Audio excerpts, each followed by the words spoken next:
here is our Vevor honey extractor. It's a 4x8 frame extractor, and we have a Layens hive that we get our honey from, and this is set up for Langstroth. We could not find any spinners that fit the Layens hive that were under $1,000. So what we decided to do was buy this one here, and we're going to have a few modifications done to it to accommodate the Layens hive. So let me grab a frame here. This is a frame for a Layens hive. As you can see, it is the right width right here, but it obviously doesn't fit in here. So what we're going to have done to it is make it so this 4-frame spinner will actually hold 2 Layens hives. So when we're all said and done, this will hold 2 Layens frames.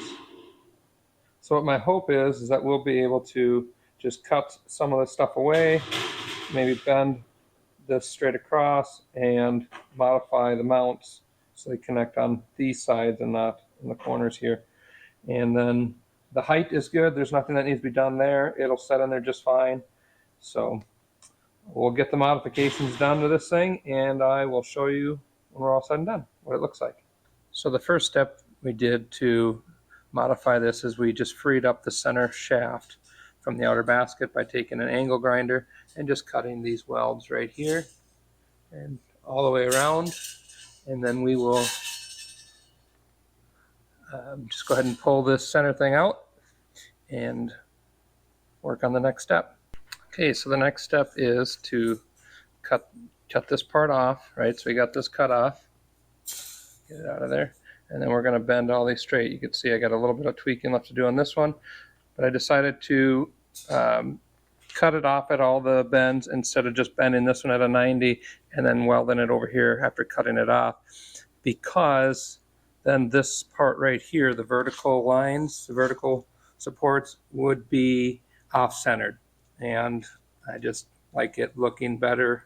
I think it looks better if it's straighter, and it probably will help hold the comb in place a little bit better too if it's centered. So next step is to get those bent straight on this side, and then we will put it together, line up the rods, and then weld them together and cut the excess off. And we decided not to cut this side off yet because we want to get this side welded back on here to kind of help hold it together so that everything stays kind of true to the way it should be. The other thing is, don't make the same mistake we did. We cut the wrong ones down here, so I'll just have to weld those back together quick. So here's what the finished product looks like. As you can see, we cut the tabs off on this side and this side, both from the top and bottom. And then we realigned it up and centered it in the center between here and here, and then put it on the same spot. It was welded on the bottom side of the second one down, so we put it in the same spot there so we get the same height. And then on the bottom side, we took one of the pieces that we cut off and we cut just one straight piece here to put on the bottom here to run across, and we tacked it onto the rod itself. And that just gives a little bit of stability so that the rod can't move back and forth, because it doesn't have any supports this way like it used to. Now it just has the supports running this way. So that just helped make it a little bit more solid. So here's my Layens frame here. We're just going to drop it in, and it'll just set right in there like that. And then we can put another one on the other side as well. We tried to get it as centered as we can, but it doesn't really matter a whole lot if it's off a little bit, because your frames are never going to be the exact same weight anyways, so it's always going to have a little bit of wobble to it when you're spinning it until you get a little bit of honey built up in the bottom. So all the welds are done with stainless steel wire.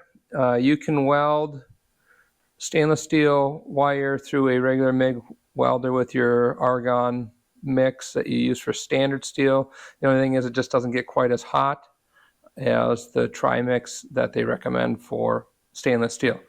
So it can be done with that. I've welded numerous things over the course of my career. I got to put the doors back on, but here it is in action.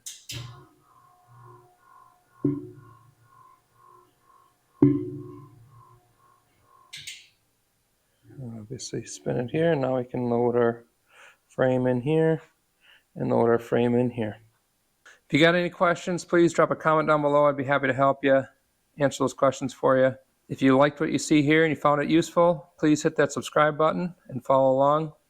I like to post a video every couple of weeks, different tips and tricks that we do around our homestead here to make our life a little bit easier, and things to save some money like this mod here.